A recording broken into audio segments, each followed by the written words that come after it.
mental illness affect 19% of adult population, 46% of teenagers, and 13% of children each year.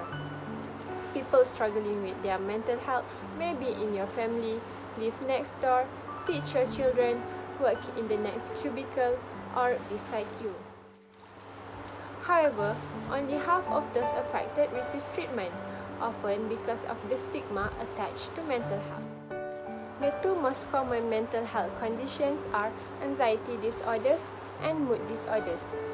More than 18% of adults each year struggle with some type of anxiety disorder, including post-traumatic stress disorder, PTSD, obsessive-compulsive disorder, OCD, panic disorder, panic attack, generalized anxiety disorder, and specific phobias.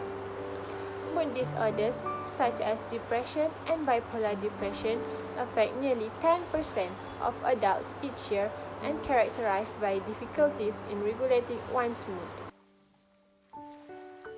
Although the general perception of mental illness has improved over the past decades, studies show that the stigma against mental illness is still powerful, largely due to the media stereotypes and lack of education, and that people tend to attach negative stigmas to health conditions at far higher rate than to other diseases and disabilities, such as cancer, diabetes, and disease. Stigma affects not only the number of seeking treatment, but also the number of resources available for proper treatment. Stigma and misinformation can feel like overwhelming obstacle for someone who is struggling with a mental health condition. Here are powerful things that you can do to help. Showing individual respect and acceptance remove a significant barrier to successful coping with their illness. Having people see you as an individual and not as illness can make the biggest difference for someone who is struggling with their mental health.